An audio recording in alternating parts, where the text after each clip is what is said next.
ഈശോയിൽ സ്നേഹമുള്ളവരെ, ഒരു നാൾ അത്താഴം കഴിച്ചുകൊണ്ടിരിക്കുമ്പോൾ യേശുദാസിൻ്റെ ഒരു ഗാനം പുരയുടെ മുകളിലൂടെ ഇങ്ങനെ പാടിപ്പോകുന്നത് പോലെ കേൾക്കുക. ഞാൻ അത്ഭുതപ്പെട്ടു പോയി. എന്താണ് ഇങ്ങനെ സംഭവിക്കുന്നതെന്ന് അറിയില്ല. ഞാൻ അമ്മയോട് ചോദിച്ചു, അമ്മേ ഇതെന്താണ് ഒരു പാട്ട് ആകാശത്തൂടെ പോകുന്നത്? അമ്മ പറഞ്ഞു, മോനെ എനിക്കും അറിയില്ലല്ലോ. എന്താണെന്നറിയാനായി പെട്ടെന്ന് മുറ്റത്തിറങ്ങി നോക്കിയപ്പോഴാണ് അയൽവക്കത്തെ വീട്ടിൽ പാടിക്കൊണ്ടിരുന്ന റേഡിയോ ഭർത്താവ് എടുത്തെറിഞ്ഞതാണ്. അതാണ് ഇങ്ങനെ ഗാനം ആകാശത്തൂടെ പോകുന്നത്. ഈ റേഡിയോ നിലത്ത് വീണ് ഉടയുന്നതിന് മുമ്പേ ഉടയുന്നത് അത് ആ ഭാര്യയുടെ ഹൃദയമാണ്. അയൽവക്കത്തെ ഒരു വാടക വീട്ടിൽ താമസിക്കുന്ന ഭാര്യയും ഭർത്താവ് മദ്യപാനം കഴിഞ്ഞ് അറിയാവുന്ന പാട്ടും പാടി വീട്ടിലേക്ക് വന്നതാണ്. ഭാര്യയാകട്ടെ സ്വന്തം റേഡിയോ അവൾ ആടിനെ വിറ്റ് വാങ്ങിച്ചതാണ്. അതിലെ പാട്ടും കേട്ടിരുന്നത് കൊണ്ട് തൻ്റെ ഭർത്താവിൻ്റെ പാട്ടും വരവും മനസ്സിലാക്കാൻ സാധിച്ചില്ല. അതുകൊണ്ട് വേണ്ടത്ര ഒരു സ്വീകരണം ഭാര്യയിൽ നിന്ന് ഭർത്താവിന് കിട്ടാത്തതുകൊണ്ട് വാശിക്ക് പാടിക്കൊണ്ടിരുന്ന റേഡിയോ എടുത്തെറിഞ്ഞതാണ്. അച്ഛൻ മുമ്പ് സൂചിപ്പിച്ച പോലെ ഈ റേഡിയോ വീണ് തകരുന്നതിന് മുമ്പേ തകരുന്നത് ആ ഭാര്യയുടെ മനസ്സാണ്. ഇങ്ങനെ അനേകം ഭാര്യമാരുടെ ഹൃദയം തകരുന്നു. കുടുംബത്തിൽ അനേകം ഭർത്താക്കന്മാർ ഹൃദയം തകരുന്നു.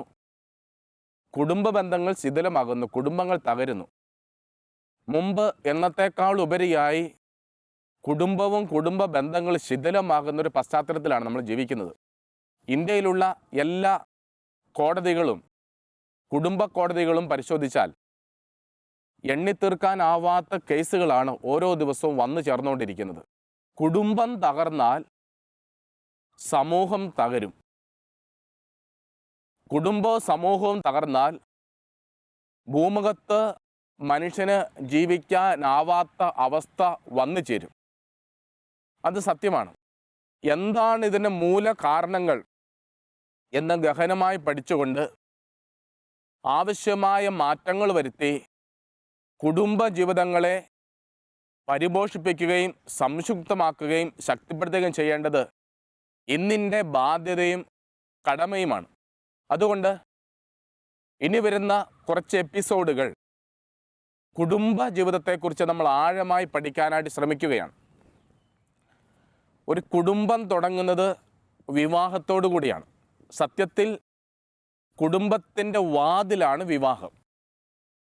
ഒരു വിവാഹം എന്ന കൂദാശയുടെ ഏറ്റവും പ്രധാനപ്പെട്ട കർമ്മം ഏതാണ് എന്ന് ചോദിച്ചാൽ സീറോ മലബാർ സഭയുടെ വിവാഹമെന്ന കൂദാശ പരിക്രമം ചെയ്യുന്ന വേളയിൽ ഏറ്റവും പ്രധാനപ്പെട്ട ചടങ്ങ് സമ്മതം ചോദിക്കലാണ്. മത്തായി ഈ മറിയത്തെ നിന്റെ ഭാര്യയായി നീ സ്വീകരിക്കുന്നു? മത്തായി പറഞ്ഞു സ്വീകരിക്കുന്നു.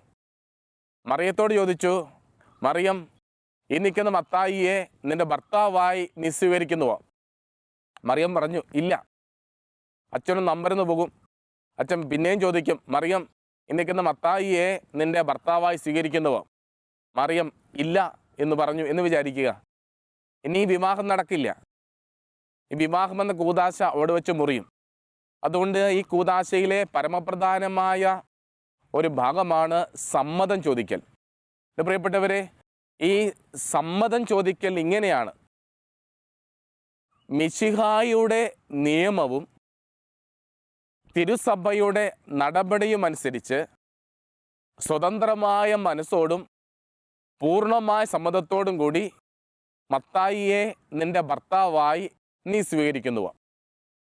ഇവിടെ രണ്ട് വ്യവസ്ഥകളാണ് നമ്മൾ കാണുന്നത്. ഒന്ന് മിശിഹായുടെ നിയമം, രണ്ട് തിരുസഭയുടെ നടപടി.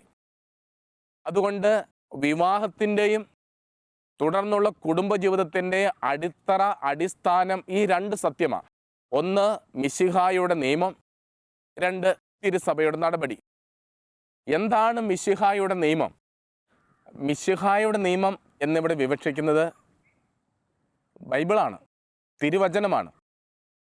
എന്ന് പറയപ്പെട്ടവരെ, ബൈബിളിൽ 73 പുസ്തകങ്ങളുണ്ട്. 73 പുസ്തകങ്ങളിലെ ഉൽപ്പത്തി മുതൽ വെളിപാട് വരെയുള്ള എല്ലാ ഗ്രന്ഥങ്ങളിലും വിവാഹ കുടുംബ ബന്ധിയായ സത്യങ്ങളെ വളരെ ഭംഗിയായിട്ട് അവതരിപ്പിക്കുന്ന നമ്മൾ കാണുന്നുണ്ട്. ഉൽപ്പത്തി പുസ്തകത്തിൽ ത്രിത്വദൈവത്തിൻ്റെ സൂചന പറയുന്നിടത്ത് തന്നെയാണ് മനുഷ്യ സൃഷ്ടി പറയുന്നത്. നമുക്ക് നമ്മുടെ ഛായയിലും സാദൃശ്യത്തിലും മനുഷ്യനെ സൃഷ്ടിക്കാം. നമുക്ക് എന്നുള്ള ബഹുവചന സൂചന ത്രിത്വദൈവ സൂചനയായിട്ടാണ് ബൈബിൾ പണ്ഡിതർ പറയുക. അങ്ങനെയെങ്കിൽ പിതാവ്, പുത്ര, പരിശുദ്ധാത്മാവായ ത്രിത്വദൈവത്തിൻ്റെ സ്നേഹ കൂട്ടായ്മയുടെ ഈ ഭൂമുഖത്തെ തുടർച്ചയാണ് കുടുംബം. ബൈബിളിൽ ആദ്യ അവസാനം കുടുംബബന്ധിയാണ്. അതുകൊണ്ട് തന്നെ മിശിഹായുടെ നിയമം എന്ന് പറയുന്നത് തിരുവചനമാണ്. അപ്പോൾ ഒരു കുടുംബജീവിതത്തിൻ്റെ ഏറ്റവും അടിസ്ഥാനം എന്ന് പറയുന്നത് ബൈബിളാണ്, വചനമാണ്. അതുകൊണ്ട് ഒരു ബൈബിൾ ഒരു ദേവാലയത്തിൽ പ്രതിഷ്ഠിച്ച് വച്ചിരിക്കുന്ന അതേ വിശുദ്ധിയോടും നന്മയോടും കൂടി വേണം ഏതൊരു കുടുംബത്തിലും തിരുവചനം പ്രതിഷ്ഠിച്ച് വെക്കേണ്ടതുണ്ട്. കുടുംബത്തിലെ പ്രാർത്ഥനാ വേളയിൽ വചനം വായിക്കുകയും പഠിക്കുകയും ചെയ്യേണ്ടതുണ്ട്. അപ്പോൾ മിശിഹായുടെ നിയമം തിരുവചനമാണ്. രണ്ട്, തിരുസഭയുടെ നടപടി. എന്താണ് തിരുസഭയുടെ നടപടി? തിരുസഭയുടെ നടപടികൾ എന്ന് പറയുമ്പോൾ, ഒന്ന്, തിരുസഭയ്ക്ക് വിവാഹവുമായി കുടുംബജീവിതവുമായി ബന്ധപ്പെട്ട് പാരമ്പര്യങ്ങളുണ്ട്. താലികെട്ട്, താലി, അതുപോലെ തന്നെ വിവാഹത്തിൻ്റെ ചടങ്ങുകൾ, ഇതെല്ലാം ഒരു പാരമ്പര്യത്തിൻ്റെ പശ്ചാത്തലത്തിൽ വിവരിച്ച് കാണേണ്ടതാണ്. അച്ഛൻ്റെ കയ്യിലുള്ളത് 2ാം വത്തിക്കാൻ കൗൺസിലിൻ്റെ പ്രമാണരേഖയുടെ മലയാളം പതിപ്പാണ്.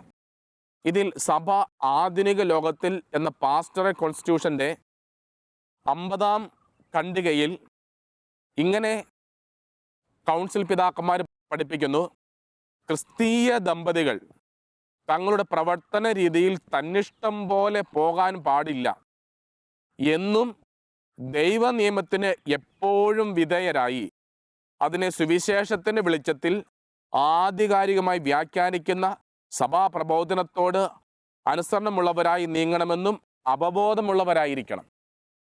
അതുകൊണ്ട് സഭാപിതാക്കന്മാർ പറയുന്നു, ക്രിസ്തീയ ദമ്പതികൾ തങ്ങളുടെ പ്രവർത്തന രീതിയിൽ തന്നിഷ്ടം പോലെ പോകാൻ പാടില്ല. എന്ന് വെച്ചാൽ മുമ്പ് പറഞ്ഞ കൃപയോടുകൂടി ദേവാലയത്തിൽ വെച്ച് വിവാഹിതരായ ദമ്പതികൾക്ക് തന്നിഷ്ടം പോലെ ജീവിക്കാൻ പറ്റില്ല എന്ന് ചുരുക്കം. കാരണം ഈ വിവാഹത്തോടുകൂടി തിരുവചനത്തിൻ്റെ അടിസ്ഥാനത്തിലും സഭയുടെ പാരമ്പര്യ പഠനത്തിൻ്റെ അടിസ്ഥാനത്തിലും ദമ്പതികളും കുടുംബവും പിന്നീട് അവിടെ തന്നിഷ്ടത്തോടെ ജീവിക്കാൻ പറ്റാത്തതിന് കാരണം സഭയുടെ പൊതുസ്വത്ത. അതുകൊണ്ട് സഭയുടെ പൊതുസ്വത്തായിരിക്കുന്നത് കൊണ്ട് തന്നെ തുടർന്നുള്ള വചനത്തിൻ്റെയും പാരമ്പര്യത്തിൻ്റെയും പഠനങ്ങളുടെയും പശ്ചാത്തലത്തിൽ വേണം കുടുംബജീവിതം മുമ്പോട്ട് കൊണ്ടുപോകാൻ.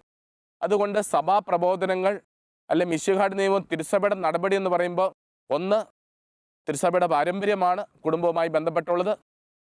രണ്ടാമത് സഭാപിതാക്കന്മാരുടെ പ്രബോധനങ്ങളും പഠനങ്ങളുമാണ്.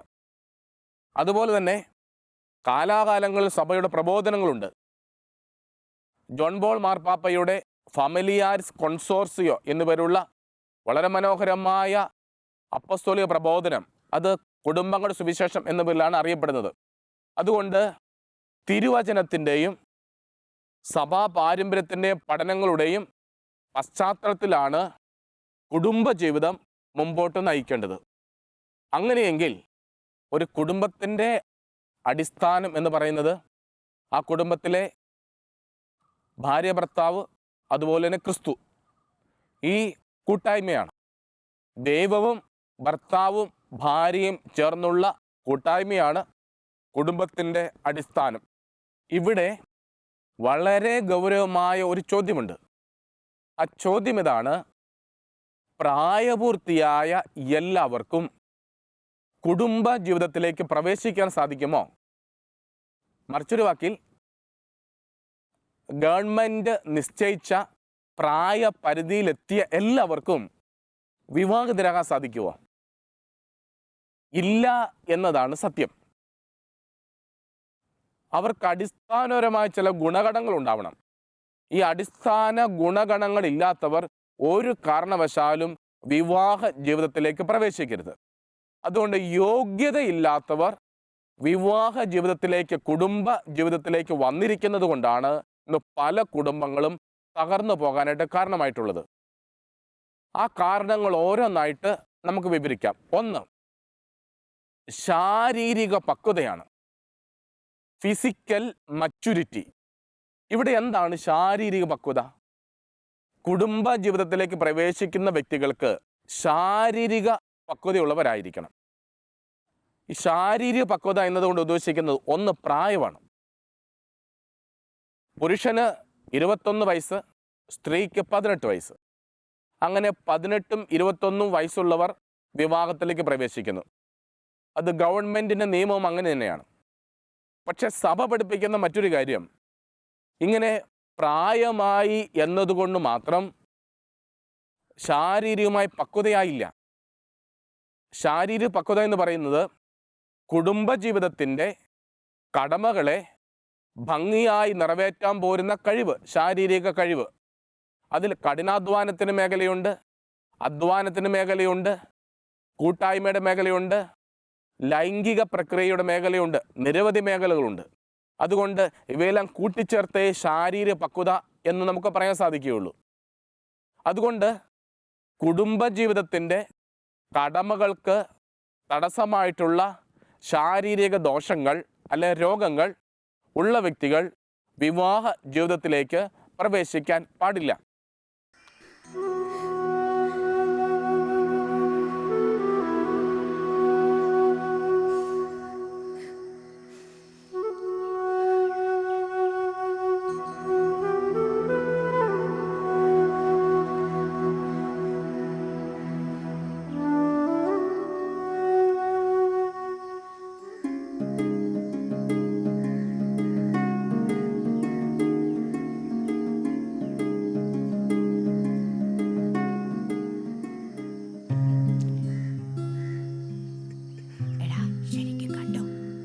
എന്താ അമ്മയും മോനും കൂടി ഒരു രഹസ്യം പറച്ചില്? എന്തേലും ചോദിക്കടാ. എന്താ പേര്? റിൻസി. പഠിച്ചിട്ടുണ്ടോ? എന്താ? അല്ല, പഠിക്കാണോ? അല്ല, മോളെന്താ ബികോം. ഇവളുടെ അനിയത്തിമാര് 3 പേരുണ്ട്. അതുങ്ങളെയും പഠിപ്പിക്കണ്ടേ? അതുകൊണ്ട് ഇവളുടെ പഠനം നിന്നുപോയി. പിള്ളേരല്ലേ, അവർക്ക് എന്തെങ്കിലും ചോദിക്കാനും പറയാനുണ്ടെങ്കിലോ നമുക്കങ്ങ് മാറിയേക്കാം. ഓ, അതിനെന്താ?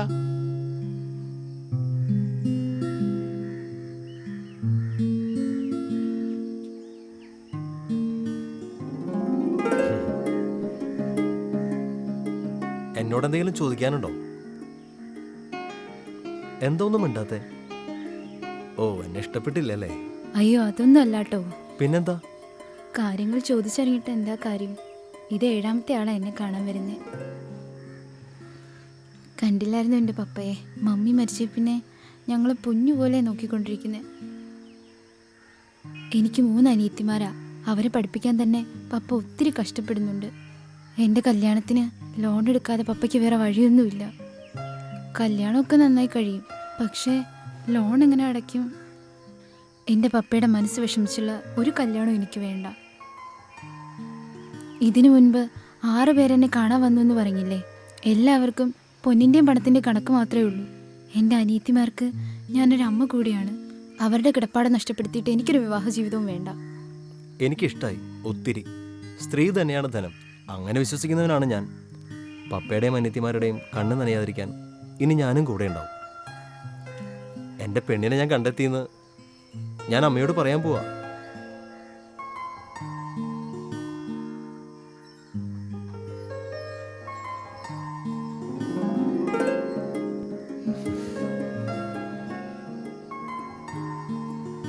എന്നാ ഞങ്ങൾ ഇറങ്ങാം. എനിക്കിപ്പോ കല്യാണം നടത്താൻ പറ്റിയ സാഹചര്യമല്ല. 1 വർഷം കഴിഞ്ഞിട്ടേ ആലോചിക്കുന്നുള്ളൂ. അയ്യോ, അത്രയൊന്നും കാത്തിരിക്കാൻ പറ്റില്ല. പൈസയുടെ കാര്യം ഓർത്ത് വിഷമിക്കണ്ട. അടുത്ത ഞായറാഴ്ച അങ്ങോട്ട് വാ. അതിന് ചെറുക്കനും പെണ്ണിനും ഇഷ്ടപ്പെട്ടോന്ന് ചോദിക്കണ്ടേ? അവരുടെ ചിരിക്കുന്ന മുഖം കണ്ടാ അറിയില്ലേ ഇഷ്ടപ്പെട്ടെന്ന്. അപ്പം ഞങ്ങൾ ഇറങ്ങുന്നു. ഓ, എന്നാ ശരി. ശരി.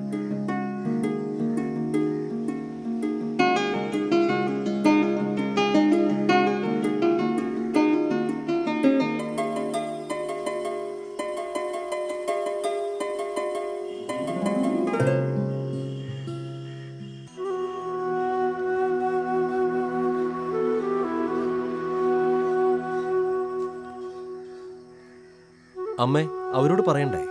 ഒന്നും വേണ്ട. എന്നാലും പിന്നീട് അറിഞ്ഞാൽ? ആരും അറിയില്ല. ഞാൻ പറയുന്നത് നീ അങ്ങ് കേട്ടാ മതി.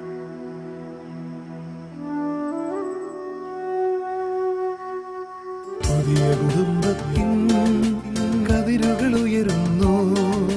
തിരുസഭ വിജയത്തിൻ തൊടുകുറിയണിയുന്നു. ആദിയിലഖിലേശൻ നരനെ സൃഷ്ടിച്ചു. അവനൊരു സഖിയുണ്ടായി, അവനൊരു തുണയുണ്ടായി.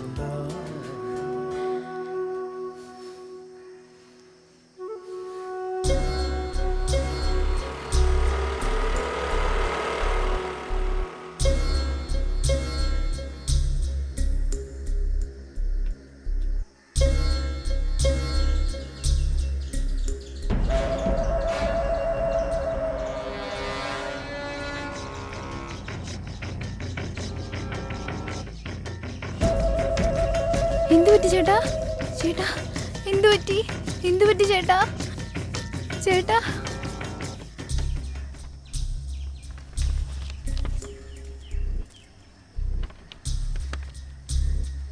ചേട്ടാ, ഇതിൻ്റെയൊക്കെ അർത്ഥം എന്താ? മോളെ, അത് എനിക്ക് ഇത് 4th സ്റ്റേജാന്നാ ഡോക്ടർമാർ പറയുന്നത്. അപ്പോൾ കല്യാണത്തിന് മുമ്പും ചേട്ടന് ഈ അസുഖം ഉണ്ടായിരുന്നല്ലേ?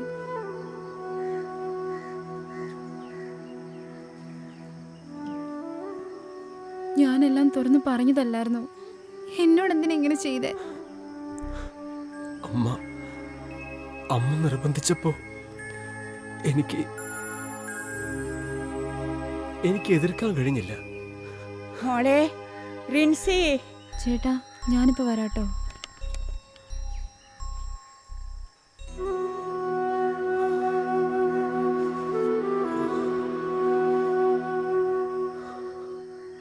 അമ്മേ.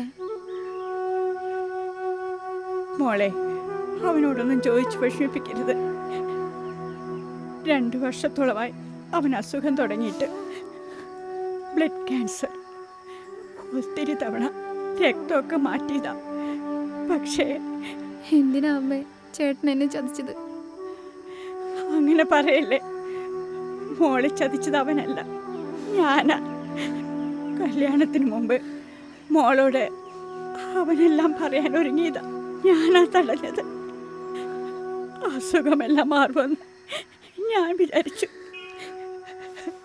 എൻ്റെ സ്വാർത്ഥതയാ മോളുടെ ഭാവി തകർത്തത്.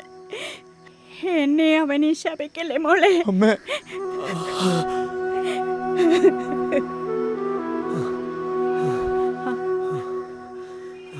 മോളെ, മോളെ, ചേട്ടാ എന്താ മോളെ? എന്താ പറ്റിയ? മോനെ. മോനെ.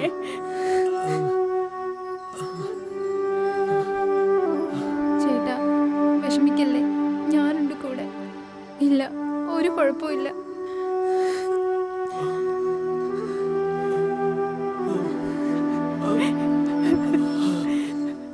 എന്റെ പൊന്നു മോനെ.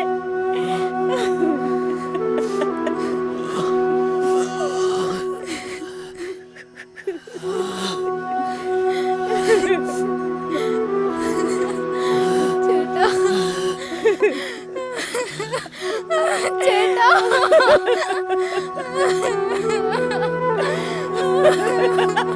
ചേട്ടാ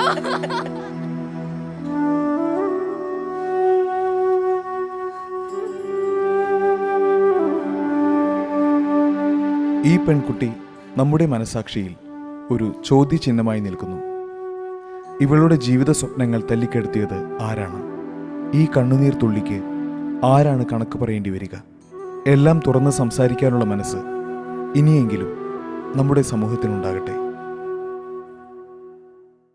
അച്ഛൻ ഓർമ്മിക്കുന്നു, സങ്കടത്തോടെ ഒരു പെൺകുട്ടി അച്ഛനെ കാണാൻ വന്നു. അവൾ ധ്യാനിക്കുന്ന കുട്ടിയാണ്, അവളൊരു ഭാര്യയാണ്. അവൾ പറഞ്ഞു, എനിക്ക് സഹിക്കാൻ പറ്റുന്നില്ല അച്ഛാ, ഇത് വിവാഹത്തിന് ശേഷം വന്ന രോഗമാണെങ്കിൽ ഞാൻ സ്വീകരിക്കും അച്ഛാ.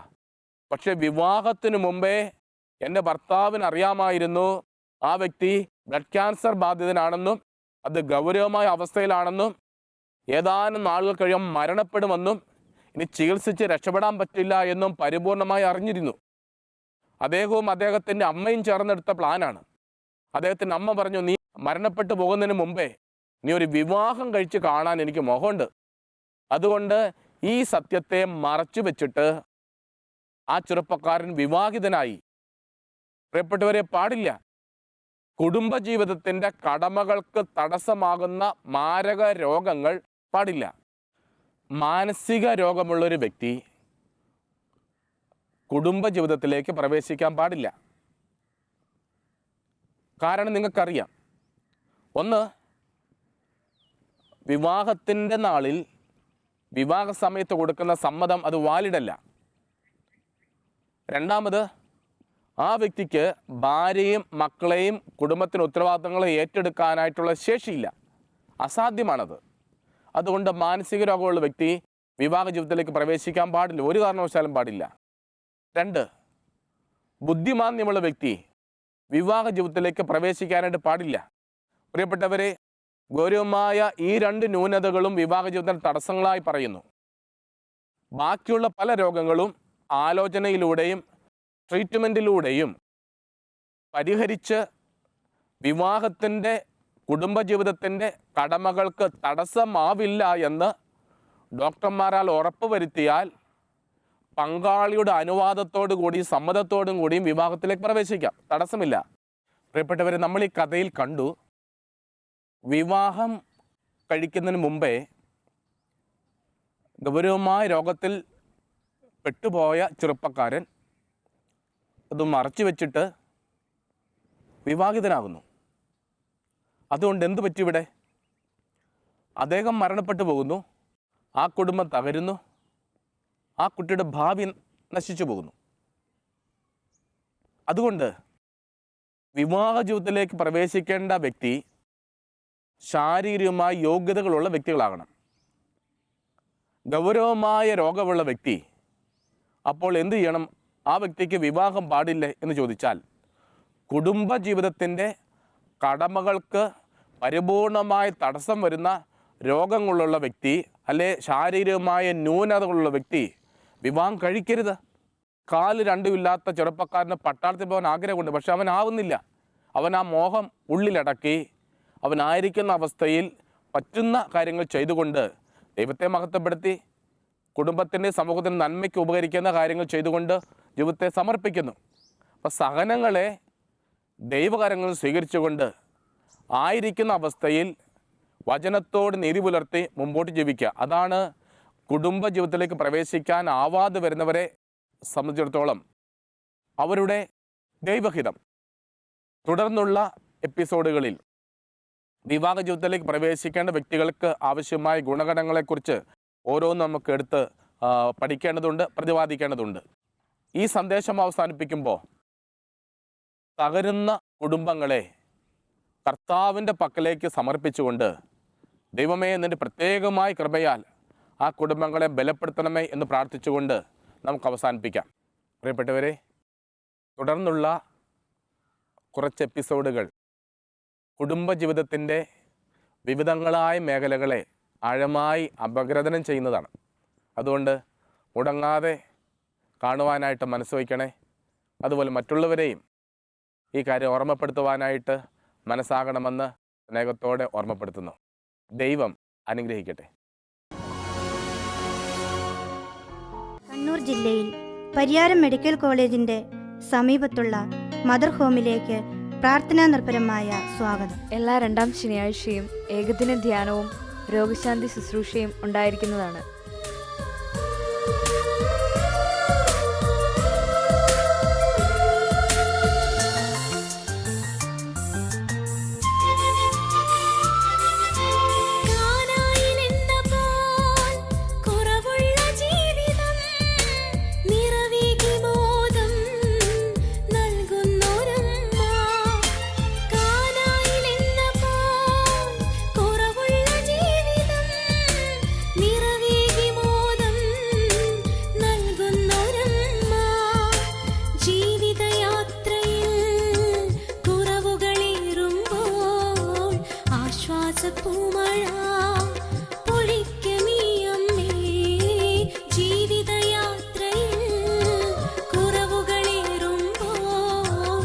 ആശ്വാസപ്പൂമഴ